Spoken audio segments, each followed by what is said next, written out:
ಇದೇನ್ ಆಫೀಸಾ ಇಲ್ಲ ಹಳೆ ಬಸ್ ಸ್ಟ್ಯಾಂಡ್ ಅಂತ ತಿಳ್ಕೊಂಡಿದ್ದೀರಾ? ಒಳ್ಳೆ ಗೂಳಿ ನುಗ್ತಾ ಇದೀರಲ್ಲ. ಪೋಸ್ಟ್ ಮಾಸ್ಟ್ರು 1 ತಿಂಗಳದ ರಜಾ ಹಾಕಿದ್ದಾರೆ. ಅವ್ರ ಮಾವ ಅದೇ ಹಳೆ ಮುದುಕ ಗೋವಿಂದ ಅನ್ಬಿಟ್ಟ. ಅಲ್ಲೇ ನಿಂತ್ಕೊಂಡು ವಿಷಯ ಏನಿದ್ರು ಹೇಳಿ. ಸದ್ಯಕ್ಕೆ ನಾನೇ ಟಿನ್ಚಾರ್ಜ್ ಪೋಸ್ಟ್ ಮಾಸ್ಟ್ರು. ನಿಜ ಹೇಳ್ತೀನಿ, ಆ ಕಂತ್ರಿ ನನ್ನ ಮಗ ನಿಮಗೆ ತಲೆ ಕೊರೆದು ಕೆಲಸ ಮಾಡ್ಕೊಡ್ತಿದ್ದ. ನಾನು ವಿಷಯದ ಬಗ್ಗೆ ಮಾತ್ರ ಮಾತಾಡಿ ಕೆಲಸ ಮಾಡ್ಕೊಡ್ತೀನಿ. ನೀನ್ ಅವನು ಹೇಳ ಮೇಲೆ ನೀನ್ 1 ತಿಂಗಳ ನಾನು ರಜೆ ಹಾಕಿ ನಮ್ಮ ಮಾವನ ಸಾಗ್ ಹೋಗಿ ಬಂದಿದ್ದಕ್ಕೆ ನಾನೇ ಸತ್ತು ಹೋಗ್ಬಿಟ್ಟೆ ಅನ್ಕೊಂಡೆ ಅಲ್ಲ. ನನ್ನ ಸೀಟ್ ಹಾಕಿ ಕೂತ್ಕೊಳ್ಳಕ್ಕೆ ಎಷ್ಟನೇ ಧೈರ್ಯ ನಿನಗೆ? ಅಯ್ಯಯ್ಯಪ್ಪ, ನೀವೇನ್ರಿ ಇದೇನ್ರಿ ನಿಮ್ಮ ವಿಶ್ವರೂಪ ದರ್ಶನ ಗುರ್ತೇ ಸಿಗ್ತಾ ಇಲ್ವಲ್ರಿ? ಅಲ್ಲಲ್ಲ, ಕಣ್ಣಿಗೆ ಕನ್ನಡಕ, ಮೈ ಮೇಲೆ ಸೂಟು, ಕಾಲಿಗೆ ಬೂಟು, ಕೈಗೆ ವಾಚು, ಬೆರಳಿಗೆ ಉಂಗುರ. ಬಾ ಫಿಲ್ಮ್ ನಲ್ಲಿ ಕನಸಿನ ದೃಶ್ಯದಲ್ಲ ಕಾಸ್ಟ್ಯೂಮ್ ಚೇಂಜ್ ಮಾಡ್ದಂಗ್ ಮಾಡ್ಕೊಂಡಿದ್ದೀರಲ್ರಿ. ಯಾವ್ದಾದ್ರು ನಾಟಕ ಮುಗಿಸ್ಕೊಂಡು ಬಟ್ಟೆ ಬಿಚ್ಚಿಕೊಡದೆ ಓಡ್ ಬಂದ್ರ ಹಾಗೆ? ನಾನು ಹಳೆ ಪೋಸ್ಟ್ ಮಾಸ್ಟರ್ ಪಾಲಾಕ್ಷಯ ಅಲ್ಲ ಕಣಲ, ಕೋಟ್ಯಾಧೀಶ್ವರ ಪಾಲಾಕ್ಷಯ ಗೊತ್ತಾ? ಅಲ್ಲ, ಈ ಸೆಟಪ್ಪು ಗಿಟಪ್ಪು ಹೆಂಗೆ ಅಂತ ಅರ್ಥನೇ ಆಗ್ತಾ ಇಲ್ಲಲ್ಲ ನನಗೆ. ರೀ ಸಾಹೇಬ್ರೆ, ಇಷ್ಟೆಲ್ಲ ಹೆಂಗ್ರಿ ಅದು 1 ತಿಂಗಳಲ್ಲಿ ಸಂಪಾದನೆ ಮಾಡಕ್ ಸಾಧ್ಯ ಆಯ್ತು ಅಂತ? ನೋಡ್ಲಾ ರೇ, ನಮ್ಮ ಮಾವ ಬದುಕಿರೋ ಗಂಟ ಕಾಸೆ ಗಂಟ ಹಾಕಿ ಹೊಟ್ಟೆ ಬೆನ್ನಿ ಗಂಟ ಹಾಕೊಂಡೇ ಇದ್ದ. ಈಗ ಆಸ್ತಿನೆಲ್ಲ ಒಬ್ಳೇ ಮಗಳೇ ಬಿಟ್ಟು ಅದ. ಗಂಡು ಮಕ್ಕಳೇ ಇಲ್ಲ ಕಣ್ಣ, ಅವ್ರಿಗೆ ನಲ್ ಪುಣ್ಯ. ನಾನು ಅವಳನ್ನ ಮದ್ವೆ ಆಗಿದ್ನ, ಆಸ್ತಿ ನನಗೆ ಸೇರ್ಲೇಬೇಕಾ? ಎಲ್ಲ ಋಣ ಕಣ್ಣ, ಋಣ. ಇಷ್ಟು ಶ್ರೀಮಂತರಾದ ಮೇಲೆ ಈ ಕೆಲ್ಸಕ್ಕೆ ಯಾಕೆ ಬಂದ್ರಿ? ಉಗಿದ್ ಬಿಡಾಕಿಲ್ವಾ? ನಾನು ಅದನ್ನೇ ಯೋಚನೆ ಮಾಡಿದೆ. ನನಗೆ ಹಾರ್ಟ್ ಟ್ರಬಲ್ ಇತ್ತಲ್ಲೋ, ಅದಕ್ಕೆ ಮೊನ್ನೆ ಡಾಕ್ಟರ್ ಬಂದಿದ್ದವರು ನಿಮ್ಗೆ ಬಹಳ ರೆಸ್ಟ್ ಬೇಕು, ದಯವಿಟ್ಟು ರೆಸ್ಟ್ ತಗೊಳ್ಳಿ ಅಂದ್ರು. ಅದಕ್ಕೆ ನಾನು ಯೋಚನೆ ಮಾಡಿ ಮನೇಲಿದ್ರೆ ರೆಸ್ಟ್ ತಗೊಳಕ್ಕಾಗಲ್ಲ, ಆಫೀಸ್ನಲ್ಲಿದ್ರೆ ರೆಸ್ಟ್ ತಾನಾಗೆ ಸಿಗ್ತದೆ ಅಂತ ಕೆಲಸಕ್ಕೆ ಬಂದೆ. ನೋಡು, ಸರ್ಕಾರಿ ಕೆಲಸ ದೇವ್ರ ಕೆಲಸ ಅಲ್ವೇನಪ್ಪ? ಅದರಲ್ಲೂ ಕೇಂದ್ರ ಸರ್ಕಾರದ ಕೆಲಸ ಕೇಳೋರಿಲ್ಲ. ಇಲ್ಲಿ ನಮ್ಮದೇ ಕುದುರೆ, ನಮ್ಮದೇ ಮೈದಾನ. ಇಷ್ಟ ಬಂದಾಗ ಓಡಿಸ್ಬೋದು, ಕಷ್ಟ ಬಂದಾಗ ಕಟ್ಟಾಕ್ಬೋದು. ಅಯ್ಯೋ ಪಾಪ, ಈ ಸುಡಗಾಡ ಹಾರ್ಟ್ ಟ್ರಬಲ್ಲು ಎಲ್ರನ್ನು ಬಿಟ್ಟು ನಿಮಗೆ ಯಾಕೆ ಬಂತ್ರಿ? ಹಾರ್ಟ್ ಅಟ್ಯಾಕ್ ಅನ್ನೋದು ಒಂಥರ ಸೈಕ್ಲೋನ್ ಮಳೆ ಇದ್ದಂಗೆ ಕಂಡ, ಯಾವಾಗ ಬಂದ್ಬಿಡ್ತದೆ ಹೇಳಕ್ ಆಗಕ್ಕಿಲ್ಲ. ಅದೇನಾಯ್ತು ಅಂದ್ರೆ ಒಂದಿನ ಡ್ಯೂಟಿ ಮುಗಿಸ್ಕೊಂಡು ಮನೆಗೆ ಹೋಗವ ಅಂತ ನಾನ್ ಬೀದಿಲ್ ಟರ್ನಿಂಗ್ ಪೋಸ್ಟ್ ಕೊಟ್ಟೆ ಕಂಡ. ಮನೆ ಬಾಗ್ಲಲ್ಲಿ ಯಾವನೋ ನಿಂತ್ಕೊಂಡು ನನ್ನ ಹೆಂಡತಿ ತವ ಮಾತಾಡ್ತಾ ಇದ್ದ.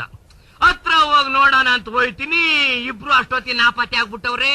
ಮನೆಯೆಲ್ಲಾ ಜಾಲ ಆಡ್ಬಿಟ್ಟೆ. ನನ್ನ ಹೆಂಡತಿ ಸಿಕ್ಕಿದ್ಲು, ಅವನು ಸಿಗಲೇ ಇಲ್ಲ. ಸರಿ, ನನ್ನ ಹೆಂಡತಿ ಕೇಳಿದ್ಲು, ಏನ್ರಿ ಯಾರನ್ನ ಹುಡುಕ್ತಾ ಇದ್ದೀರಿ ಅಂದ್ಲು. ವಿಷಯ ಕೇಳಿದ್ದೆ ತಡ ಗುಳೋಂತಳಗ್ ಶುರು ಮಾಡ್ಬಿಟ್ಲು. ಅವಳ ಅಳಾಟ ನೋಡಿದ್ದು ನನ್ನ ಮಗಂದು ಎದೆ ಗುಂಡಿಗೆ ಗಪ್ಪ ಅಂತ ಹಿಡ್ಕೊಂಡ್ಬಿಟ್ಟು ಹಾರ್ಟ್ ಟ್ರಬಲ್ ಶುರುವಾಗ್ಬಿಡ್ತು. ಅಯ್ಯಯ್ಯೋ,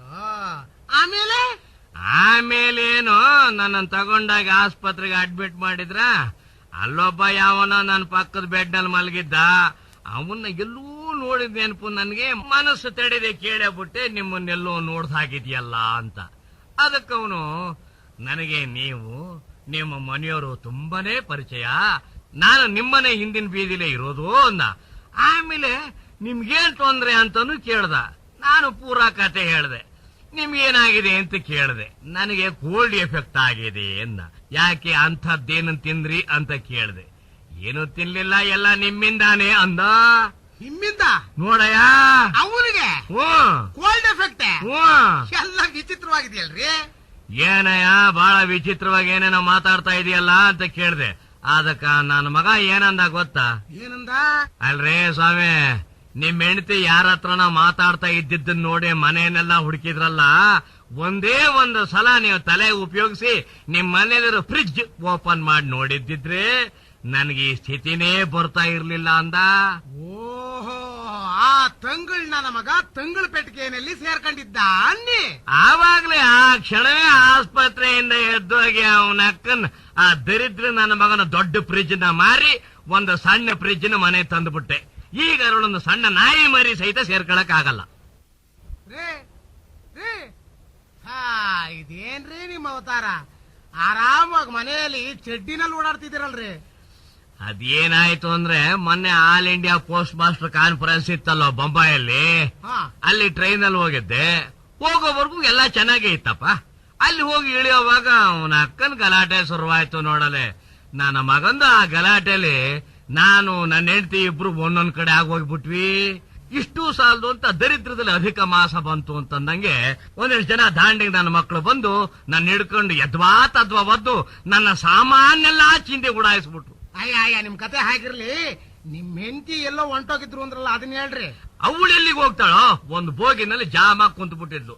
ಸರಿ, ಅಲ್ಲಿಂದ ಕಷ್ಟಪಟ್ಟು ಕಿಟಕಿಯಿಂದ ಅವಳನ್ನ ಎಳ್ಕೊಂಡು ಈ ಊರಿನ ಸವಾಸನೆ ಬೇಡ ಅಂತ ಬೆಂಗಳೂರಿಗೆ ಬಂದ್ಬಿಡೋಣ ಅಂತ ವಿಕ್ಟೋರಿಯಾ ಟರ್ಮಿಕ್ ರೈಲ್ವೆ ಸ್ಟೇಷನ್ಗೆ ಹೋದೆ.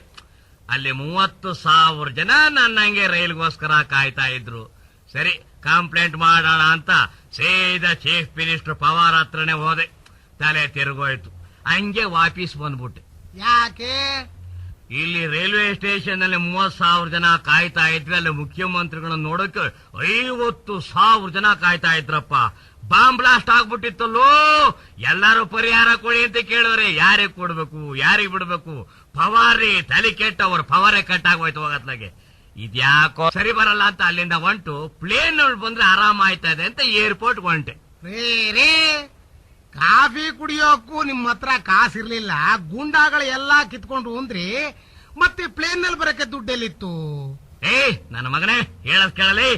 ಆ ಗೋಂಡ ನನ್ನ ಮಕ್ಳು ಮಿಂಡ್ರಿಗೆ ಹುಟ್ಟಿದವ್ರಾದ್ರೆ ನಾನು ಅವ್ರಿಗಿಂತ 7 ಮಿಂಡ್ರಿಗೆ ಹುಟ್ಟಿದವನ್ನ ಕಳಲಿ.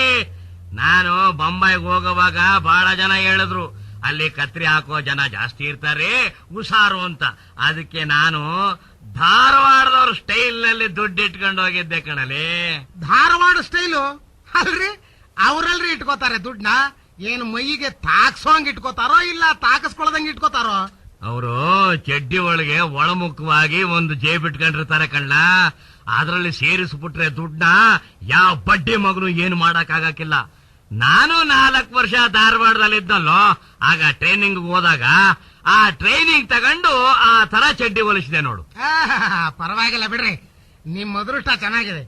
ಇತ್ತಿತ್ಲಾಗೆ ಪ್ಲೇನ್ ನಲ್ಲಿ ಮೇಲ್ ಹೋದವರು ಒಂದೇ ಪೀಸ್ ಹಾಕಿ ಕೆಳಗೆ ಇಳಿಯೋದು ಭಾರಿ ಅದೃಷ್ಟ. ಏನೇ ಆದ್ರೂ ನೀವು ಬಹಳ ಧೈರ್ಯವಂತರು ಬಿಡ್ರಿ. ನಾನಾಗಿದ್ದಿದ್ರೆ ಆ ಪ್ಲೇನಿನ ಸವಾಸನೆ ಬೇಡ ಅಂತ ಜಟ್ಕಾದಲ್ಲಿ ಬಂದ್ಬಿಡ್ತಿದ್ದೆ ನೋಡ್ರಿ. ಕಳ್ಳ, ನಿನ್ನಂಗೆ ನಾನು ಜಟ್ಕಾದಲ್ಲಿ ಏನಾರ ಬಂದಿದ್ದಿದ್ರೆ ಬೆಂಗಳೂರು ಸೇರೋ ಹೊತ್ತಿಗೆ 6 ತಿಂಗಳಾಗಿ ಬಿಟ್ಟಿರೋದು. ಅದು ಏನ್ ನೆಟ್ಟಿ ಮನೆಗೆ ಹೋಗಕ್ ಆಗ್ತಾ ಇರ್ಲಿಲ್ಲ. ಯಾವ್ದಾದ್ರು ಸರ್ಕಾರಿ ಆಸ್ಪತ್ರೆಯಲ್ಲಿ 6 ತಿಂಗಳು ಮಲಗಿದ್ದು ಆಮೇಲೆ ಮನೆಗೆ ಹೋಗ್ಬೇಕಾಗಿತ್ತು. ಬೇವಾರ್ಸಿ ನನ್ನ ಮಗನೇ, ಎಲ್ಲ ಇಂಥ ಮನೆಯಾಳ ಐಡಿಯಾನೇ ನೋಡು ನೀನ್ ಕೊಡೋದು. ರೇ, 6 ತಿಂಗಳು ತಡವಾಗಿ ಬಂದಿದ್ರು, 6 ತಿಂಗಳು ಆರಾಮಾಗಿ ಆಸ್ಪತ್ರೆಯಲ್ಲಿ ಮಲಗಿದ್ರು, ಈ ಹೈಜಾಕು ಕ್ರಾಸ್ ಲ್ಯಾಂಡಿಂಗು ಇವುಗಳ ಭಯಾನೇ ಇರ್ತಿರ್ಲಿಲ್ಲ. ಅದಕ್ಕೆ ಹೇಳ್ದೆ ಅಷ್ಟೇ ಬಿಡ್ರಿ. ನಿಮ್ ಕತೆ ಮುಂದುವರಿಸಿ. ಆ ಪ್ಲೇನ್ ಟಿಕೆಟ್ ತಗೊಂಡು ಹತ್ತಿದ್ದಲ್ಲಪ್ಪ, ಒಳಗಡೆ ನೋಡ್ತೀನಿ ಮೊನ್ನೆ ನಮ್ ಕ್ರಿಕೆಟ್ ಸ್ಟೇಡಿಯಂ ನಲ್ಲಿ ಯಗ್ಗ ಮುಗ್ಗ ಟಿಕೆಟ್ ಕೊಟ್ಟು ಗದ್ಲ ಮಾಡಿಸ್ಕೊಂಡ್ರಲ್ಲೋ, ಹಂಗೆ ಕೊಟ್ಬಿಟ್ಟವ್ರೇ. ಕುಂತ್ಕೊಳ್ಳೋಣ ಅಂದ್ರೆ ಸೀಟೇ ಇಲ್ಲ. ಹಂಗು ಹಿಂಗು ಮಾಡಿ ನನ್ನ ಹೆಂಡತಿಗೆ ಒಂದು ಸೀಟ್ ಹಿಡಿದು ಕೂರಿಸ್ದೆ. ಮತ್ ನೀವು? ನಾನು ಆರಾಮಾಗಿ ಲೆಟ್ರಿನ್ಗೆ ಹೋಗಿ ಮಲಿಕೊಂಬಿಟ್ಟಪ್ಪ. ಓಹೋ, ನಿಮ್ ಬಾಧೆಗೂ ಒಂದು ದಾರಿ ಆಯ್ತು, ನಿಮಗ್ ಸೀಟು ಸಿಕ್ದಂಗ ಆಯ್ತು. ಬಾಧೆ ಶಾತಿಗೆ ಬೇಡ. ನಾನು ಹಂಗ ಅನ್ಕೊಂಡೆ ಕಳ್ಳ. ಒಳಕ್ ಹೋಗುದು ಹೋಗಿದ್ದೀನಿ, ಇನ್ನೇನು ಅದನ್ನ ಮುಗಿಸ್ಕೊಂಡ್ಬಿಡೋಣ ಅಂತ. ಆಮೇಲೆ ಮನಸ್ಸಿಗೆ ಬಂತು, ಏನಿದ್ರು ಅದು ರೈಲ್ಗೆ ಸರಿ, ಫ್ಲೈಟ್ಗಲ್ಲ ಅಂತ. ಹಂಗೆ ಹೊಟ್ಟೆ ಹಿಡ್ಕೊಂಡು ಕುಂತು ಬಿಟ್ಟೆ. ಇದ್ದಕ್ಕಿದ್ದಂಗೆ ಅನೌನ್ಸ್ಮೆಂಟ್ ಬರ್ಬೇಕಾ, ಪ್ಲೇನ್ ಲ್ಯಾಂಡ್ ಮಾಡ್ತಾ ಇದೀವಿ, ಸೊಂಟಕ್ಕೆ ಪಟ್ಟಿ ಕಟ್ಕೊಳ್ಳಿ ಅಂತ ಒಂದು ಹೆಣ್ಣಿನ ಧ್ವನಿ ಬಂತು ಕಣ್ಣ. ಡೋರ್ ಓಪನ್ ಮಾಡೋಣ ಅಂತ ನೋಡಿದ್ರೆ ಓಪನ್ನೇ ಆಗ್ತಿಲ್ಲ. ಸಿಕ್ಕಿದ ಬಟನ್ ಎಲ್ಲ ಒತ್ತು ಬಿಟ್ಟೆ ಒಂದೇ ಕಾಲದಲ್ಲಿ. ಪ್ರಯೋಜನ ಆಗ್ಲಿಲ್ಲ. ಸಿಟ್ಟತ್ತಿ ಇನ್ಯಾವುದೋ ಒಂದು ಬಟನ್ ಮೇಲೆ ಕೈ ಮಡಗಿದ್ದಪ್ಪ. ಅದ್ ಎಲ್ಲಿತ್ತೋ ಏನೋ ನಮ್ಮ ನೀರು ಬಂತು ಕಂಡ.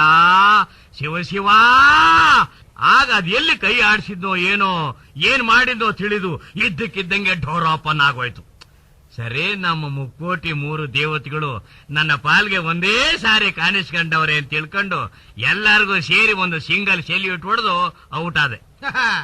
ಅಂತೂ ಒಳ್ಳೆ ಸಾಹಸ ಮಾಡಿ ಆಚೆಗೆ ಬಂದಿದ್ದೀರಿ. ಇಲ್ಲಿ ಸಾಹಸ ಅನ್ನೋದು ಈ ಕೆಲಸಕ್ಕೆ ಸಣ್ಣ ಪಾದ ಕಂಡ, ಯಮ ಸಾಹಸ ಕಂಡ. ಅದು ಆಚೆ ಬಂದಾಗ ನನ್ನ ಮೈ ಮೇಲೆ ಚಡ್ಡಿ ಬಿಟ್ರಿ ಬೇರೇನು ಇರ್ಲಿಲ್ಲ. ಜೊತೆಗೆ ಮೈಯೆಲ್ಲ ನೆಂದಿತ್ತ. ಇದು ನೋಡಿ ಆಚೆ ನಿಂತಿದ್ದ ಆ ಗಗನ ಸುಖಿ, ಸುಖಿ ಅಲ್ರಿ ಸಖಿ, ಆ ಸಖಿ ನೋಡೋದೇ ಒಂದು ಸುಖಿ ಕಂಡ. ಏನ್ ಪೇಸ್ ಕಟ್ಟುಗಳಲ್ಲೇವು. ಓಹೋ, ಒಬ್ಳು ರೇಖಾ ಇದ್ದಂಗಿದ್ಲು ಕಣ್ಣ, ಇನ್ನೊಬ್ಳು ರಾಕಿ ಇದ್ದಂಗಿದ್ಲು. ರೀ ಮಿಸ್ಟರ್, ಟಾಯ್ಲೆಟ್ ನಲ್ಲಿ ಸ್ನಾನ ಮಾಡಕ್ ಹೋಗಿದ್ರಲ್ಲ, ನಿಮ್ಗೇನ್ ಮ್ಯಾನರಿಸಮ್ ಇಲ್ವಾ? ಅಲ್ಲೋ 6 ಅಡಿ ಮನಸ ನನ್ ಮಗ, ನಾನು 3.25 ಅಡಿ ಆಗೋಗ್ಬಿಟ್ಟೆ. ಅದ್ ಸರಿ, ಪ್ಲೇನ್ ನಲ್ಲಿ ನೀವು ಹೊತ್ತುವಾಗ ಇಳಿಯುವಾಗ ಇದೇನ್ರಿ ನಿಮ್ ಅವತಾರ ಅಂತ ಯಾರು ಕೇಳಿಲ್ವಾ? ಕೇಳಿದ್ರಪ್ಪ, ಕೇಳಿದ್ರು. ನಾನು ಹಂಗೆ ಒಂದು ರೀಲ್ ಬಿಟ್ಬಿಟ್ಟೆ. ನಮ್ಮ ಊರಿನಲ್ಲಿ ಲಂಗೋಟೇಶ್ವರ ಸ್ವಾಮೀಜಿಗಳು ಅಂತ ಒಬ್ರವ್ರೆ, ಅವ್ರು ಲಂಗೋಟಿ ಹಾಕೊಂಡಿದ್ರು, ಬೇರೆಯವ್ರಿಗೆ ಮೈ ತುಂಬಾ ಬಟ್ಟೆ ಕೊಡ್ತಾರೆ ಅಂತ ಆಶೀರ್ವಾದ ಮಾಡ್ತಾರೆ. ಮಾವ ಪವಾಡಿ ಪುರುಷರವರು, ಹಂಗೆ ಹಿಂಗೆ ಅಂತೇಳಿ ಅವ್ರ ಹತ್ರ ಹೋಗಿ ಚಡ್ಡಿನಲ್ಲಿ ಸೇವೆ ಮಾಡ್ಬೇಕಾಗಿದೆ ನಾನು. ಹಂಗೆ ಅಂತ ಹೊರಕೆ ಓದ್ಕೊಂಡ್ಬಿಟ್ಟಿದೀನಿ. ಮಹಾಮಂಗಳಾರತಿ ಆಗಾಗಂಟ ನಾನ್ ಬಟ್ಟೆ ಯೋಚನೆ ಮಾಡಕ್ಕಿಲ್ಲ ಅಂತ ಹೇಳ್ಬಿಟ್ಟೆ. ರೇ ಸಾಹೇಬ್ರೆ, ನಾನು ಒಂದ್ಸಾರಿ ಬಾಂಬೆ ನೋಡ್ಬೇಕ್ರಿ. ನನ್ನ ಕನಸ್ನಾಗೆಲ್ಲ ಕೆಪಿ ಬಂದು ಬಂದು ಕಾಣಿಸ್ತದ್ರಿ. ಕೆಪಿ ಅದ್ಯಾವಲ್ಲ ಅದು? ಕೆಪಿ ಅದು ಬಾಂಬೆಲಿ ನಾನ್ ನೋಡ್ದೆ ರೀ ಕೆಪಿ. ಅದೇ ರೀ ಕಾಮಾಟಿಪುರ. ಪರವಾಗಿಲ್ಲ ಕಣ ನನ್ನ ಮಗನೇ, ಟೆಂಪರವರಿಯಾಗಿ ನನ್ನ ಸೀಟಿನ ಮೇಲೆ ಕೂತಿದ್ದಕ್ಕೂ ನೀನು ನನ್ನ ಹಂಗೆ ಬಿಡ್ತಾ ಇದೀಯ. ಈ ವಯಸ್ಸಿನಾಗ ಯಾಕಲಾ ನಿನಗೆ ಸೋಕಿ? 10 ವರ್ಷದ ಹಿಂದೆ ಯೋಚನೆ ಮಾಡ್ಬೇಕಾಗಿತ್ತು. ಈಗಲೂ ನೀನ್ ಅಲ್ಲಿಗೆ ಹೋಗ್ಬೋದು, ಒಂದು ಕೆಲಸ ಖಾಲಿ ಇದೆ. ಕೆಲ್ಸನೇ ನನಗೆ ಅಲ್ಲಿ? ಅದ್ಯಾವ್ದ್ರಿ ಅದು? ಓಹೋ, ಪೋಸ್ಟ್ ಹಂಚೋದು. ಪೋಸ್ಟ್ ಹಂಚೋದಲ್ಲ ಕಣಲೆ, ನಿರೋಧ ಹಂಚೋ ಕೆಲಸ.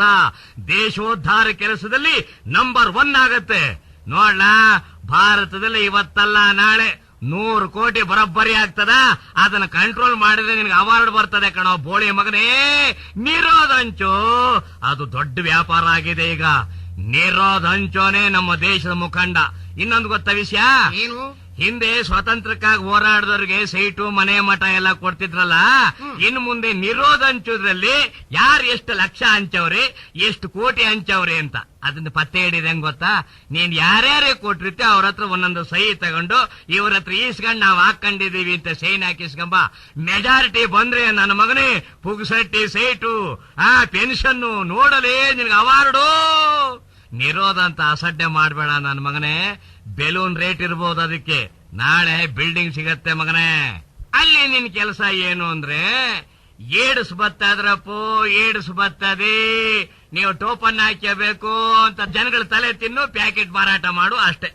ಏನೇ ಆಗ್ಲಿರಿ, ನೀವಿಷ್ಟೆಲ್ಲಾ ಹೇಳಿದ ಮೇಲೆ ಬಾಂಬೆ ಸಹವಾಸನೆ ಬೇಡ ಅನ್ನಿಸ್ತದೆ. ಯಾವ ಬಾಂಬು ಎಲ್ಲಿ ಡಮಾರ್ ಅನ್ನುತ್ತೋ ಏನು ಕಥೆಯೋ ನೋಡ್ರಿ. ಈ ರೀತಿ ಅಮೆರಿಕಾದಲ್ಲಿ ಏನಾದ್ರೂ ಆಗಿದ್ರೆ ಬಾಂಬ್ನ ಬ್ಲಾಸ್ಟ್ ಮಾಡಿದವ್ರನ್ನ ಒಂದೇ ದಿನದಲ್ಲಿ ಹಿಡಿದು ಹಾಕ್ತಿದ್ರು. ಚೈನಾದಲ್ಲಾಗಿದ್ರೆ ಒಂದೇ ಗಂಟೆಯಲ್ಲಿ ಹಿಡಿದು ಹಾಕ್ತಿದ್ರು. ನಾವ್ ನೋಡ್ರಿ ಇನ್ನೂ ಹಿಡಿತಾನೇ ಇದೀವಿ. ನಮ್ಮ ಅಧಿಕಾರಿಗಳಿಗೆ ಇನ್ನೂ ಇನ್ಫಾರ್ಮೇಶನ್ ಸಿಕ್ಕಿಲ್ವಂತ ಕಣ್ರಿ. ಯಾವಲ್ಲ ಹೇಳಿದ್ದು ಇನ್ಫಾರ್ಮೇಶನ್ ಸಿಕ್ಕಿಲ್ಲ ಅಂತ? ಬೇರೆ ದೇಶರು 1 ಗಂಟೆಯಲ್ಲಿ ಹಿಡಿತಾರೆ. ನಮಗೆ ಈ ವಿಷಯ 15 ದಿವಸಕ್ಕೂ ಮೊದಲೇ ಗೊತ್ತಿರ್ತದೆ. ಆದ್ರೆ ಅವ್ರು ಏನ್ ಮಾಡ್ತಾರೆ ಅಂತ ಕಾಯ್ತಾ ಇರ್ತೀವಿ. ಇವ್ರ ಅದ್ಯಾಗ್ರಿ ಇಷ್ಟು ಧೈರ್ಯವಾಗಿ ಹೇಳ್ತೀರಿ? ನಮ್ಮವರಿಗೆ ಈ ವಿಷಯ ಮೊದಲೇ ಗೊತ್ತಿರುತ್ತೆ ಅಂತ. ಬಾಂಬೆ ಪೊಲೀಸ್ ಕಮಿಷನರ್ ಸಾಂಬ್ರಾ ಅವ್ರು ಹೇಳಿಲ್ವೇನೋ? ಏನಂತ? ನಮಗೆಲ್ಲ ಇನ್ಫಾರ್ಮೇಶನ್ ಇತ್ತು, ಆದ್ರೆ ಸಂಬಂಧಪಟ್ಟವ್ರು ಕಾಳಜಿ ವಹಿಸ್ಲಿಲ್ಲ ಅಂತ. ಯಾವ್ದ್ರ ವಿಷಯ ಎಲ್ಲ ಬಿಡ್ರಿ. ಅಲ್ರಿ, ಇನ್ನೂ ನಮ್ಮಿಂದ ಆಫ್ಟರ್ ಆಲ್ ಆ ವೀರಪ್ಪನ್ನ ಹಿಡಿಯಕ್ಕಾಗಲ್ವಲ್ರಿ? ಏನಂದೆ ನನ್ನ ಮಗನೇ? ಆಫ್ಟರ್ ಆಲ್ ವೀರಪ್ಪ ಅಂದ್ಯಾ? ಎದ್ ಗೊತ್ತು ಬಿಡ್ತೀನಿ ಮುಂಡೆ ಮಗನೇ. ಯಾಕ್ರಿ ವೀರಪ್ಪನ ಆಫ್ಟರ್ ಆಲ್ ಅಂತೀಯ? ಅವನ ಆಫ್ಟರ್ ಆಲ್ ವೀರಪ್ಪ ಅಲ್ಲ, ಬೇವಾರ್ಸಿ ನನ್ನ ಮಗನೇ. All police offer Veerappa. ನನ್ನ ಮಗನೇ, ವೀರಪ್ಪನ ಇನ್ನು ಯಾಕೆ ಹಿಡಿತಾ ಇಲ್ಲ? ಯಾಕೆ ಹಿಡಿತಿಲ್ಲ ನಂಗೆ ಗೊತ್ತಿಲ್ಲಪ್ಪ. ಹಿಡಿದು ಬಿಟ್ರೆ ಸರ್ಕಾರಕ್ಕೆ ನಷ್ಟ ಆಗತ್ತೆ. ಯಾಕೆ ಅಂತೀಯ? ಅವನ್ ಕೈ ಕೆಳಗೆ ಏನಿಲ್ಲ ಅಂದ್ರೂ 2-3 ಸಾವಿರ ಜನ ಇದ್ದೇ ಇರ್ತಾರ. ಅವ್ರಿಗೆಲ್ಲ ಅವನ ಅನ್ನ ಹಾಕ್ತಾ ಇದ್ದಾನ. ಅವನ್ ಹಿಡಿದು ಬಿಟ್ರೆ ಅವರೆಲ್ಲ ಅನಾಥ ಆಗ್ತಾರ. ಅವರೆಲ್ಲ ಬಂದು ಅಯ್ಯ ಹೆಂಗ ಒಡೆಯ ವೀರಪ್ಪನ ಚತ್ತು ಬಿಟ್ಟ எமக்கு சோறு அன்ன போடுறது யாரு இருக்காங்க? ஐயா என்ன பண்றது? வீரப்ப போயிட்டானே, ನಮ್ಮ ಶೂರ ವೀರಪ್ಪನ್ போயிட்டானே ಅಣ್ಣೇ ಅಂತ ಎಲ್ಲ ಬೆಂಗಳೂರಿಗೆ ಬರ್ತಾರ. ವೀರಪ್ಪ ಮಹಿಳೆಯರ ಮನೆ ಮುಂದೆ ಎನ್ನ ನಮ್ಮ ಶೂರ ವೀರಪ್ಪನಿಗೆ ನೀವು ಅಡಿಸಿ ಬಿಟ್ಟು ಚಾಯ್ಕಿ ಬಿಟ್ರು, ನಮಗ್ ಊಟಮಿಲ್ಲಾಮೆ ಚತ್ತು ಹೋಗಿ ಬಿಡ್ತೀವಿ. ದಯಮಾಡಿ ನಮಗೆ ನಾಡಿನ ವೀರಪ್ಪನವರಾದ ನೀವು ನಮಗೆ ಅನ್ನ ಹಾಕಬೇಕು. ಮಹಿಳೆಯವರ ಏನಾಗ ಅನ್ನ ಪೋಡುಂಗ ಅಂತ ಗಂಟು ಬಿದ್ರೆ ವೀರಪ್ಪ ಮಹಿಳೆಯವರ ಸಮುದ್ರಕ್ಕೆ ಹೋಗಿ ಹಾಕಬೇಕಲ್ಲ. ಏನು ನಾಡಿನ ವೀರಪ್ಪನೇ? ಮತ್ತೆ ಇವ್ರು ಕಾಡ್ನಾಗಿದ್ದಾರೆ ಅಲ್ಲ, ಒಂದಾರೋ ಕರಪ್ಷನ್ ಐತೆ ಅಲ್ಲ, ಎಲ್ಲಾರು ಒಂದ್ 10 ಪೈಸಾ ಹೊಡೆದಿದ್ ನೋಡಿದೀಯಲ್ಲ, ಹೆಂಗ್ ತಗೊಂಡೋಯ್ತ ಅವನ ನೀಟಾಗಿ. ನಿನಗೆ ಯಾಕೋ ಇದೆಲ್ಲ ಚಿಂತೆ? ಅವನ್ ಹಿಡಿಯೋದು ಬಹಳ ಸುಲಭ ಕೆಲಸ ಕಣ. ಇವ್ರಿಗೆ ಇನ್ನೂ ಸರಿಯಾಗಿ ತಲೆ ಓಡ್ತಾ ಇಲ್ಲ, ಸರಿಯಾಗಿ ಹೇಳೋರು ನನ್ನಂತವ್ರು ಯಾರು ಸಿಕ್ಕಿಲ್ಲ ಅವ್ರಿಗೆ. ಅದಕ್ಕೆ ಉಗುರು ಕಡೆ ಇದಕ್ಕೆ ಕೊಡ್ಲಿ ಹಿಡ್ಕೊಂಡು ಓಡಾಡ್ತಾವ್ರೆ. ನಾನೇನಾದ್ರೂ ಮಿನಿಸ್ಟರ್ ಆಗಿದ್ದಿದ್ರೆ ಏನ್ ಮಾಡ್ತಿದ್ದೆ ಗೊತ್ತಾ? ಅದೇನ್ ಮಾಡ್ತಿದ್ರು ಹೇಳಿ. ನಾನೇನ್ ಮಾಡ್ತಿದ್ದೆ ಅಂದ್ರೆ, ಒಂದಷ್ಟು ದಿನ ಆ ಅಪ್ಪನ ಸುದ್ದಿಗೆ ಹೋಗ್ತಿರ್ಲಿಲ್ಲ. ಅದೆಷ್ಟು ಮರ ಕಡಿತಾನ ಕಡ್ಕಳ್ಳಿ, ಅದೆಷ್ಟು ದಂತ ಕಿತ್ಕಾತನ ಆನೆದು ಕಿತ್ಕೊಳ್ಳಿ ಅಂತ ಸುಮ್ಕಿದ್ದು ಬಿಡ್ತಿದ್ದೆ. ಆಗ ಅವನೇನ್ ಮಾಡ್ತಿದ್ದ, ಇಷ್ಟ ಬಂದಂಗೆ ಮರ ಕಡ್ದಾಕ್ಬಿಡೋನು. ಮರ ಕಡದ ಮೇಲೆ ಕಾಡೆಲ್ಲ ಬಟ ಬಯಲಾಗುತ್ತಾ, ಅರಣ್ಯ ನಾಶನ ಆಗಿಬಿಟ್ಟಿರುತ್ತ. ಅಲ್ಲಿ ದೊಡ್ಡ ಮೈದಾನ ಆಗಿರುತ್ತ. ಮೈದಾನದಲ್ಲಿ ಒಂದು ಟೆಂಟ್ ಹಾಕೊಂಡು ಊಟಕ್ಕೆ ಕೂತಿರ್ತಾನ. ಆವಾಗ ಇಬ್ರು ಕಾನ್ಸ್ಟೇಬಲ್ ಕರ್ಕೊಂಡೋಗಿ ನೆಮ್ಮದಿಯಾಗಿ ಹಿಡ್ಕೊಂಡು ಆಟೋ ರಿಕ್ಷಾದಲ್ಲಿ ಅಲ್ಲಿಂದ ಬೆಂಗಳೂರಿಗೆ ಕರ್ಕೊಂಡ್ ಬರ್ತೀನಿ ನೋಡವನ್ನ. ಐಡಿಯಾ ಏನೋ ಚೆನ್ನಾಗಿ ಐತ್ರಿ, ಆದ್ರೆ ಕಾರ್ಯರೂಪಕ್ಕೆ ತರಕ್ಕಾಗಲ್ಲ ಬಿಡ್ರಿ. ಈ ಸಾಹೇಬ್ರೆ, ಈ ವೀರಪ್ಪನ ಹಿಡಿದು ಜೈಲ್ಗೆ ಹಾಕದ ಮೇಲೆ ಅವನ್ ಶಿಕ್ಷೆ ಮುಗಿಸಿ ಈಚೆಗೆ ಬಂದ ಮೇಲೆ ಏನ್ ಮಾಡ್ತಾನೆ? ಇಂಥ ಎ ಗ್ರೇಡ್ ಕಳ್ಳರ್ಗೆ ಜೈಲು ಅನ್ನೋದು ನನ್ನ ಮಗನೇ 5 ಸ್ಟಾರ್ ಹೋಟ್ಲ್ ಇದ್ದಾಗೆ ಕಣೋ. ಅಲ್ಲಿಂದ ಬಂದ ಮೇಲೆ ನಮ್ಮಲ್ಲಿ ಮೀಸಲಾತಿ ಇದ್ದಾಗೆ ಇಂಥವ್ರಿಗೂ ಒಂದು ಕೆಲಸ ಕಾಯ್ತಾ ಇರುತ್ತೆ. ಅದೇ ರಾಜಕೀಯ. ಇವನ್ನ ಹಿಡಿದು ಒಳಗೆ ಹಾಕಿದ ಮೇಲೆ ಅವನ ಬಿಡುಗಡೆ ಆಗಿ ಬರೋ ದಿನ ನೋಡ್ಕೊಂಡು ಅನೇಕ ಜನ ರಾಜಕೀಯ ಮುಖಂಡರು ಜೈಲು ಬಾಗಿಲಲ್ಲೇ ಕಾಯ್ತಾ ಇರ್ತಾರೆ. ಯಾಕೆ ಗೊತ್ತಾ? ಇವನಿಗಿಂತಲೂ ಯೋಗ್ಯತೆ ಇರೋ ಕ್ಯಾಂಡಿಡೇಟ್ ನಮ್ಮ ದೇಶದಲ್ಲಿ ಯಾವ ನಿಧಾನ. ಅದಿರ್ಲಿ, ನಿಮ್ ಮಗ ಹೇಗಿದ್ದಾರೆ? ಬಹಳ ದಿನ ಆಗೋಯ್ತು ನೋಡಿ ಅವ್ರನ್ನ. ನೀವು ಊರಿಂದ ಬಂದ್ಮೇಲೆ ಆ ಮನುಷ್ಯನ ಮುಖದರ್ಶನ ಇಲ್ಲ ಬಿಡ್ರಿ. ಈಗ ಸಾಮಾಜಿಕ ವಿಷಯದಿಂದ ನಾನು ಸಾಂಸಾರಿಕ ವಿಷಯ ಕೈ ಹಾಕಿದೀಯ. ಅವನಿಗೇನೋ ಗುಂಡು ಕಲ್ಲಿದ್ದಾಗಿದ್ದಾನೆ. ಎಂಜಿನಿಯರಿಂಗ್ ಪಾಸ್ ಮಾಡ್ದ, ಕೆಲಸ ಇಲ್ಲ, ಕಾರ್ಯ ಇಲ್ಲ, ತಿನ್ಕಂಡ್ ದೇವರಿಗೆ ಬಿಟ್ಟು ಗೋಳಿ ಇದ್ದಂಗಿದ್ದಾನೆ.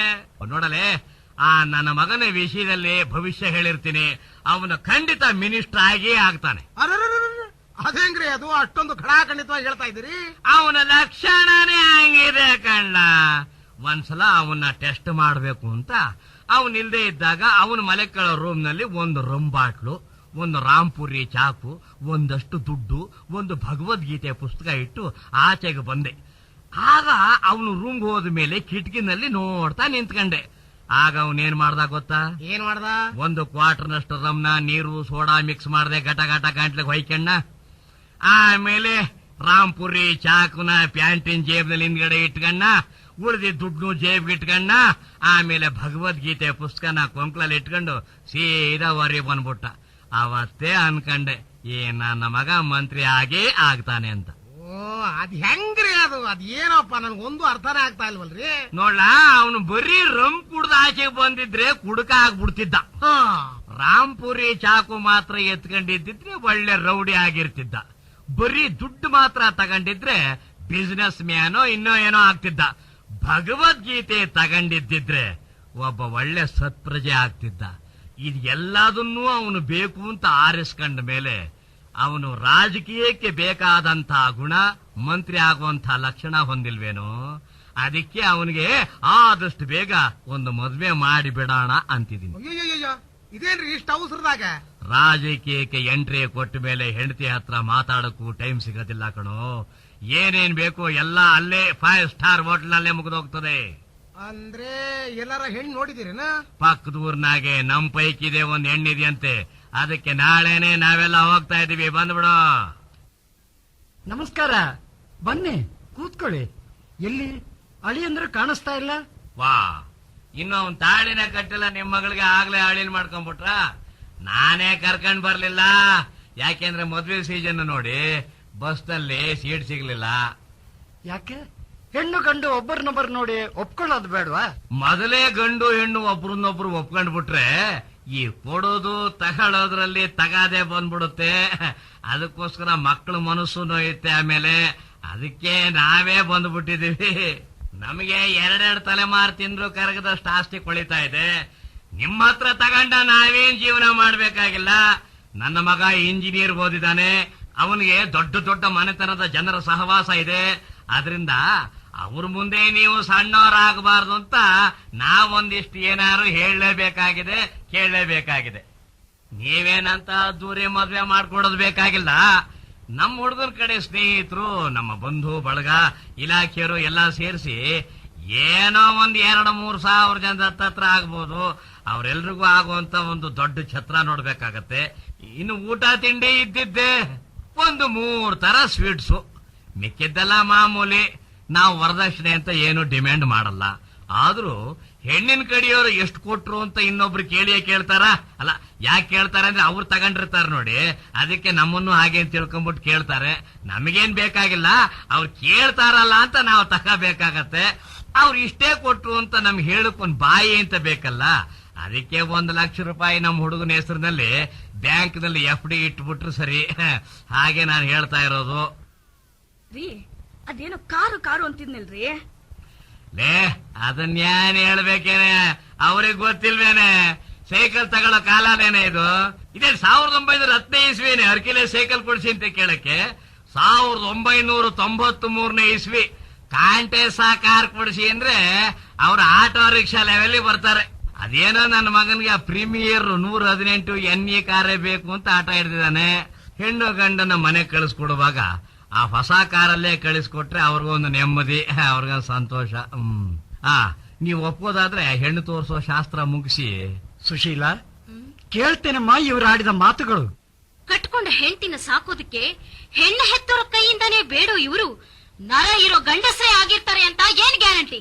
ಅಯ್ಯೋ ಅಯ್ಯೋ ಅಯ್ಯೋ ಅಯ್ಯೋ, ಅದೆಷ್ಟು ಮಾತಾಡ್ತಾ ಇದ್ದಲ್ಲ ನೋಡ್ರಿ. ಮನೆತನದ ಹೆಣ್ಣಿಗೆ ನಾಲ್ಗೆ ಇಷ್ಟುದ್ದ ಒಳ್ಳೇದಲ್ಲಮ್ಮ. ಸದ್ಯ ನಮ್ ಪುಣ್ಯ ಮೊದ್ಲೇ ಗೊತ್ತಾಯ್ತಲ್ಲ ನೀನ್ ಇಂಥವಳು ಅಂತ. ಇಷ್ಟೆಲ್ಲ ಕೇಳದ್ಮೇಲೂ ನೀವೆಂಥವ್ರು ಅಂತ ನನಗೀಗ ಗೊತ್ತಾಯ್ತು. ಗೊತ್ತಾದ್ಮೇಲೂ ಇನ್ನು ಯಾಕೆ ಕೂತಿದ್ದೀರಿ? ಎದ್ದು ಹೋಗ್ಬೋದಲ್ಲ. ಅಪ್ಪ, ಅವರನ್ನ ಕಳಿಸಿ ಬಾಗಿಲು ಹಾಕೊಂಡ್ ಬಾ. ಅರ್ಥವಾಯ್ತಾ ಸ್ವಾಮಿ ನನ್ನ ಮಗಳ ಮಾತಿನ ಅರ್ಥ? ಗುರು, ಇವತ್ತ್ಯಾಕೋ ಎಷ್ಟು ತಗೊಂಡ್ರು ತಲೆಗೆ ಏರ್ತಾನೆ ಇಲ್ವಲ್ಲ. ಇನ್ನೊಂದ್ರ ಅವ್ನು ಹೇಳ್ಬಿಡುಗ್ರು. ಅಲ್ಲ, ಅದ್ಯಾಕಂಗ್ ತಲೆ ಮೇಲೆ ಕೈ ಹೊತ್ಕೊಂಡ್ ಕುಂತಿದೀಯ? ಕಾಂಕಣ ಬಲ ಕೂಡ್ಕೊಂಡ್ ಬಂದ್ರೆ ಒಂದಲ್ಲ ಒಂದು ಒದ್ಕೊಂಡ್ ಬಂದು ಯಾವ್ದಾದ್ರು ಕತ್ತೈತಪ್ಪ. ಕೇಳಲಿಲ್ವ ಗುರು ಗಾದೆ ಮಾತ? Marriages are made in heaven ಅಂತ. ನಿನ್ ಲಕ್ಕಿ ಡಿಪ್ಲಾಗಿ ಯಾವ್ದು ಆಯ್ತೈತೋ ಏನ್ ಕೈತೋ ಯಾರಿಗ್ ಗೊತ್ತು? ಅದಲ್ಲ ಕಿಟ್ಟಿ ನನ್ನ ಯೋಚನೆ. ಇಷ್ಟೆಲ್ಲ ಆಸ್ತಿ ಅಂತಸ್ತು ಎಲ್ಲ ಇದ್ರು ನಮ್ಮ ಅಪ್ಪ ಯಾಕೆ ಹಣ ಅಂತ ಸಾಯ್ತಿದ್ದಾರೆ? ನೋಡಿದ ಹೆಣ್ಗಳನ್ನೆಲ್ಲ ಇದೊಂದೇ ಕಾರಣಕ್ಕೆ ಬಿಟ್ಟು ಬರ್ತಿದ್ದಾರೆ. ಹೀಗೆ ಆದ್ರೆ ಕುಂಟಿನೋ ಕೂಡಿನೋ ಮುದುಕಿನೋ ತಂದು ನಾನು ಕೊಳ್ಳಿಕ್ ಕಟ್ತಾರೆ. ನೀನೊಂದು ಎಳೆ ನಿಂಬೇಕಾಯ್ ಬಿಡುಗರು. ಅವ್ರು ಯಾವ್ದನ್ನಾರು ಕಟ್ಲಿ, ಉತ್ಸು ಮೂರ್ತಿ ಬೇರೆ ನೋಡ್ಕೊಂಡ್ರೆ ಆಯ್ತು ಬಿಡು. ಅದಕ್ಯಾಕಿಷ್ಟು ತಲೆ ಕೆಡಿಸ್ಕೋಬೇಕು ಗುರು? ಒಂದ್ ವಿಷಯ ಹೇಳೋದೇ ಮರ್ತು ಬಿಟ್ಟಿದ್ದೆ ನೋಡ್ ನಿಂಗೆ. ಹೆಂಗೂ ನಿಮ್ಮಪ್ಪ ನಿಮ್ಮಮ್ಮ ಊರಾಗಿಲ್ಲ, ನಿನಗೂ ತಲೆ ಕೆಟ್ಟೈತೆ, ಬಜಾರ್ಗೆ ಹೊಸ ಮಾಲ್ ಬಂದೈತೆ, ನೋಡ್ತೀಯ ಅವನ ಕೈನ? ಏ ಕಿಟ್ಟಿ, ಸುಮ್ನೆ ಇರೋ. ಯಾರಾದ್ರೂ ನೋಡಿ ನಮ್ಮ ಅಪ್ಪಂಗೇನಾದ್ರೂ ವಿಷಯ ಗೊತ್ತಾದ್ರೆ? ಯಾರಾದ್ರೂ ನೋಡಿದ್ರೆ ಅನ್ನೋ ಭಯ ಅಷ್ಟೇ. ಆಸೆ ಐತೆ ನಿನಗೆ. ಇರ್ಲಿ ಬಿಡುಗರು, ಯಾರು ನೋಡದೆ ಇರೋ ಹಂಗೆ ಕರ್ಕೊಂಬರೋ ಜವಾಬ್ದಾರಿ ನಂದು. ನೀನು ಮನೆ ತಾವ ಇರು, ನಾನು ಈಗಲೇ ಬಂದ್ಬಿಡ್ತೀನಿ. ಕಿಟ್ಟಿ ನಿಮ್ ವಿಷಯ ಹೇಳಿದಾಗ ನೀವ್ ಇಷ್ಟೊಂದು ಮುದ್ದಾಗಿರ್ತೀರಾ ಅಂದ್ಕೊಂಡಿರ್ಲಿಲ್ಲ ನಾನು. ಹೊಗಳಿಕೆ ಹಾಗಿರ್ಲಿ, ಮೊದ್ಲು ಅಮೌಂಟ್ ಎತ್ತಿ. ಅಷ್ಟೇ ತಾನೇ? ತಗೋ, ತೃಪ್ತಿ ಆಯ್ತಾ? ಐ ಲವ್ ಯು ಚಿನ್ನ. ಓಹ್, ಈ ಪದ ಇತ್ತೀಚೆಗೆ ಕೇಳಿ ಬೋರ್ ಆಗಿದೆ. ಸೆಕ್ಸ್ ಮುಂದೆ ಲವ್ ಸತ್ತು ಬಹಳ ದಿನ ಆಗೋಯ್ತು. ಬಾಳು ಭಾವನಾತ್ಮಕ ಅಲ್ಲ, ಕೇವಲ ವ್ಯವಹಾರಿಕ ಅಷ್ಟೇ. ವಾಹ್, ಎಷ್ಟೊಂದು ಚೆನ್ನಾಗಿ ಮಾತಾಡ್ತೀಯ. ನೋಡೋಕೆ ವಿದ್ಯಾವಂತ ಇದ್ದ ಹಾಗೆ ಇದೆಯಾ? ಡಾರ್ಲಿಂಗ್, ಈ ಬಾಳ್ ನಿನಗೆ ಬೇಕಿತ್ತ? ಈಗಲೂ ನೀನು ಒಪ್ಪದಾದ್ರೆ ನಾನ್ ನಿನ್ನ ಮದುವೆ ಆಗ್ತೀನಿ. ನೀವು ನನ್ನನ್ನ ಮದುವೆ ಆಗ್ತೀರಾ? ಹೌದು. ಮೈಯಲ್ಲಿ ಕಾವಿದೆ, ಮತ್ತಿನಲ್ಲಿ ಮಾತಾಡ್ತಾ ಇದ್ದೀರಾ. ಕತ್ತಲು ಹರಿದು ಮತ್ತೆ ಇಳಿದ ಮೇಲೆ ನಿಮ್ಮ ಮನಸ್ಸು ಇದನ್ನೇ ಕೇಳಿದ್ರೆ ಆಮೇಲೆ ಯೋಚನೆ ಮಾಡೋಣ. ಪ್ರೀತಿ ಪ್ರೇಮ ಅಂದ್ರೆ ಏನು ಅಂತಾನೆ ನಿನಗೆ ಗೊತ್ತಿಲ್ಲ ಅನ್ಸುತ್ತೆ. ಪ್ರೀತಿ ಪ್ರೇಮ ಅಂದ್ರೆ ನನಗ್ ಗೊತ್ತಿಲ್ವಾ? ನೀವಿನ್ನೂ ಅದರ ಮುನ್ನುಡಿ ಓದ್ತಾ ಇದ್ದೀರಷ್ಟೇ. ನಾನು ಅದರ ಕೊನೆ ಪುಟ ತಿರುವಿ ಪುಸ್ತಕ ಎಷ್ಟು ಬಂದಿರೋಳು. ನನ್ನ ದೃಷ್ಟಿಯಲ್ಲಿ ಪ್ರೀತಿ ಪ್ರೇಮ ಅಂಗಾತ್ವಾಗಿ ಮಲಗಿರೋರ್ನ ಬೋರ್ಲಾಗ್ ಮಲಗಿಸೋದು ಅಷ್ಟೇ. ಓಹ್ ಸಾರಿ, ಹಣ ತಗೊಂಡು ಭಾಷಣ ಬಿಗಿತಾ ಇದ್ದೀನಿ. ಬನ್ನಿ. ಪ್ರಕಾಶಪ್ಪ, ನಿಮ್ಮಪ್ಪ ನಿಮ್ಮಮ್ಮ ಬತ್ತವ್ರ ಕಣೆಯೋ. ನಮ್ಮಪ್ಪ ಅಮ್ಮ ಬಂದ್ರ? ಏನ್ ಮಾಡೋದೀಗ? ಅಯ್ಯೋ, ಸ್ವಲ್ಪ ಹೊತ್ತಿಗೆ ಮುಂಚೆ ನನ್ನನ್ನ ಮದುವೆ ಮಾಡ್ಕೋತೀನಿ ಅಂತ ಧೈರ್ಯವಾಗಿ ಹೇಳಿದ್ರಿ. ಈಗ ನಿಮ್ಮಪ್ಪ ಅಮ್ಮ ಬಂದ್ರು ಅಂತ ಇಷ್ಟೊಂದು ಹೆದರೋದ? ಅಯ್ಯೋ, ಹೆದರಬೇಡಿ. ನಿಮ್ಮ ಹಣ ಈ ಟೇಬಲ್ ಮೇಲೆ ಇಟ್ಟಿದ್ದೀನಿ. ಯಾಕೆಂದ್ರೆ ನನ್ನ ಹತ್ರ ನೀವು ಸುಖನೇ ಪಡ್ಲಿಲ್ವಲ್ಲ. ಯಾವ್ದಾದ್ರೂ ದಾರಿ ಇದ್ರೆ ತೋರಿಸಿ, ನಾನು ಹೊರಟೋಗ್ತೀನಿ. ನಿಲ್ಲು ಸುಶೀಲ, ನೀನು ಹೋಗೋದ್ ಬೇಕಿಲ್ಲ. ಅಂದ್ರೆ ನಾನು ನಿನ್ನನ್ನೇ ಮದುವೆ ಆಗೋದು ಅಂತ ತೀರ್ಮಾನ ಮಾಡಿದ್ದೀನಿ. ಏನಾಗಿಟ್ಟೆ ಇಷ್ಟೊತ್ತಲ್ಲಿ ಇಲ್ಲಿ ನಿಂತಿದೀಯಾ? ನೀವು ಮನೆಯಾಗಿರ್ಲಿಲ್ವಲ್ಲ, ನಿಮ್ ಮಗನ್ ಜೊತೆ ಹಂಗೆ ಮಾತಾಡ್ತಾ ಇದ್ದೆ. ಈಗ ಹೊಂಟೆ, ನಾನು ಹೊಂಟೆ. ಅಯ್ಯೋ ರೀ ರೀ, ಇಲ್ಲಿ ಬನ್ರಿ, ಇಲ್ಲಿ ನೋಡ್ರಿ ರೀ. ನಮ್ಮ ಮಾನ ಮರ್ಯಾದೆ ಎಲ್ಲ 3 ಕಾಸಿಗೆ ಹರಾಗಾಗಿ ಹೋಗ್ತಾ ಇದೆ ರೀ. ಏನಾಯ್ತೆ? ಅದಕ್ಕೆ ಯಾಕೆ ಪಡ್ಕೋತಾ ಇದೀಯೇ? ಇಲ್ಲಿ ನೋಡ್ರಿ, ಇಲ್ಲಿ ನಿಮ್ ಮಗ ಮಾಡ್ತಾ ಇರೋ ಘನ ಕಾರ್ಯ ನೋಡ್ರಿ. ಚಂಡಾಳ, ಇಷ್ಟು ಮುಂದುವರೆದಿದೀಯನೋ ನೀನು? ಯಾರೇ ಅವಳು? ತಿರುಗೆ ಈ ಕಡೆ. ನೀನಾ? ಓಹ್, ನಿನ್ನ ಅವತ್ತು ನನ್ನ ಮಗನಿಗೆ ತಂದ್ಕೋಬೇಕು ಅಂತ ನೋಡಕ್ ಬಂದಾಗಲೇ ಅನ್ಕಂಡೆ ನೀನು ಇಂಥವಳೆ ಅಂತ. ನೀವು ಹೇಳಿದ್ರಲ್ಲಿ ಸ್ವಲ್ಪ ವ್ಯತ್ಯಾಸ ಇದೆ ಅಷ್ಟೇ. ನೀವು ನೋಡಕ್ ಬಂದಾಗ ತಿಳ್ಕೊಂಡ್ರಿ, ನೀವು ನೋಡಿ ಬಂದ ಮೇಲೆ ನಾನು ಹೇಗಾದೆ. ಕಾರಣ ನಿಮಗ್ ಗೊತ್ತಲ್ಲ. ನೀವು ಅಲ್ಲಿಂದ ಬಂದ ಮೇಲೆ ಅದೇ ಚಿಂತೆಯಲ್ಲಿ ನಮ್ಮಪ್ಪ ಸತ್ತರು. ನಿಮ್ಮಂತ ರಾಕ್ಷಸರಿಂದ ರೋಸಿ ಹೋಗಿದ್ದ ನನ್ನ ಮನಸ್ಸು ಮದುವೆ ಅನ್ನೋ ಬಂಧನದಲ್ಲಿ ಸಿಕ್ಕಿ ಹಾಕೊಳ್ಳೋದಕ್ಕಿಂತಲೂ ಈ ರೀತಿ ಬಾಳೋದ್ರಲ್ಲೇ ಹಿತ ಅನ್ನಿಸ್ತು. ಮಿಸ್ಟರ್ ಪೋಸ್ಟ್ ಮಾಸ್ಟರ್ ಪಾಲಾಕ್ಷಯ್ಯ, ಅವತ್ತು ಯಾರೋ ಮುಟ್ಟಿ ಮೂಸದೆ ಪರಿಶುದ್ಧವಾಗಿದ್ದ ನಾನು ನಿಮ್ಮ ಮಗನ ಮಡಲಿಗೆ ಬರೋದಕ್ಕೆ ತಯಾರಾಗಿದ್ದಾಗ ಲಕ್ಷಾಂತರ ರೂಪಾಯಿ ಕೇಳಿದ್ರಿ. ಈಗ ಈ ಹರದೆಯಲ್ಲಿ ಊಟ ಮಾಡೋದಕ್ಕೆ ನಿಮ್ಮ ಮಗ ಎಷ್ಟು ಕೊಟ್ಟಿದ್ದಾನೆ ಗೊತ್ತಾ? 2,000 ರೂಪಾಯಿ ಒಂದೇ ಒಂದು ರಾತ್ರಿಗೆ. ಹೆಣ್ಣು ಸೂಳೆಯಾಗಿ ಬಂದ್ರೆ ಹಣ ಕೊಡ್ತೀರಿ, ಗರತಿಯಾಗಿ ಬಂದ್ರೆ ಹಣ ಕೇಳ್ತೀರಿ. ವಿಚಿತ್ರ, ಈ ಸಮಾಜನೇ ವಿಚಿತ್ರ. ನೋಡಿದ್ರಪ್ಪ, ನಿಮ್ಮ ಹಣದ ದಾಹ ಹೆಣ್ಣನ್ನ ಯಾವ ಸ್ಥಿತಿಯಲ್ಲಿ ನಿಲ್ಸಿದೆ ಅಂತ. ನಿಮ್ಗೂ ಒಬ್ಳು ಮಗಳಿತ್ತು, ಅವಳಿಗೂ ಇದೇ ಗತಿ ಬಂದಿದ್ರೆ ನೀವೇನ್ ಮಾಡ್ತಾ ಇದ್ರಿ? ಅಪ್ಪ, ನಿಮಗೆ ಎದುರು ಮಾತಾಡ್ತಾ ಇದ್ದೀನಿ. ನೀವು ನೊಂದ್ಕೊಂಡ್ರೂ ಪರವಾಗಿಲ್ಲ. ಈಗಲಾದ್ರೂ ನೀವು ಮನುಷ್ಯರಾಗೋಕ್ ಪ್ರಯತ್ನ ಪಡಿ. ಅಮ್ಮ, ನೀನು ಒಂದು ಹೆಣ್ಣು. ಈ ಹೆಣ್ಣಿನ ಬಗ್ಗೆ ನೀನಾದ್ರೂ ಕಣ್ಣೆ ತೋರ್ಸು. ಅಂದ್ರೆ ನಾನು ಅವಳನ್ನ ಮದುವೆ ಮಾಡ್ಕೊಳ್ಳೋದಕ್ಕೆ ಒಪ್ಪಿಗೆ ಕೊಡಿ. ಪ್ರಕಾಶ, ಹೌದು. ಇಲ್ಲ ಅಂದ್ರೆ ನಿಮ್ಮಿಷ್ಟ. ನೀವಿಲ್ಲಿ ಸುಖವಾಗಿರಿ. ನಾನು ಈಕೆನ್ ಕರ್ಕೊಂಡು ಎಲ್ಲಾದ್ರೂ ಹೋಗಿ ನನ್ನದೇ ಬಾಳ್ತೀನಿ. ಸುಶೀಲಾ, ನಡೆಯೋ ಹೋಗೋಣ. ನಾನೇನು ಮಾಡ್ಕೊಳ್ಳಲ್ರಪ್ಪ, ನೀವೆಲ್ಲೂ ಹೋಗ್ಬೇಡಿ, ನಮ್ಮನೆಗೆ ಬಂದ್ಬಿಡಿ. ಏ, ನೀನ್ ನನ್ನ ಮಗ ಅಲ್ವೇನೋ? ನನ್ನ ರಕ್ತ ಎಲ್ಲಿ ಹೋಗ್ತದೋ ನಿನ್ನಲ್ಲೇ ಹರಿತಾ ಇದೆ. ವರದಕ್ಷಿಣೆ ತಗೊಂಡು ಮದ್ವೆ ಮಾಡ್ಕೊಡ್ಬೇಡ್ರಿ. ವರದಕ್ಷಿಣೆ ಅನ್ನೋ ಭೂತಕ್ಕೆ ನಿಮ್ಮ ಸೊಸೆನ ಬಲಿ ಕೊಡಬೇಡ್ರಿ. ವರದಕ್ಷಿಣೆ ಒಂದ್ ದಿವಸ ನಿಮ್ಮ ಮನೆನೇ ತಿನ್ನುತ್ತೆ. ಒಂದು ಮನೆಯ ಮೇಲೆ ಹೆಣ್ಣು ಹೆತ್ತಿರ್ಲೇಬೇಕಲ್ಲ. ನೀವಿನ್ನೊಂದು ಕಡೆ ವರದಕ್ಷಿಣೆ ತಗೊಂಡ್ರೆ ನೀವಿನ್ನೊಂದು ಕಡೆ ವರದಕ್ಷಿಣೆ ಕೊಡಬೇಕಾಗತ್ತೆ. ಅದಕ್ಕೆ ತಗೊಳ್ಳೋದನ್ನೂ ಕಲಿಸ್ಬೇಡಿ, ಕೊಡೋದನ್ನೂ ಕಲಿಸ್ಬೇಡಿ. ವರದಕ್ಷಿಣೆ ಅನ್ನೋ ಹೆಸರೇ ಇರಬಾರದು. They end.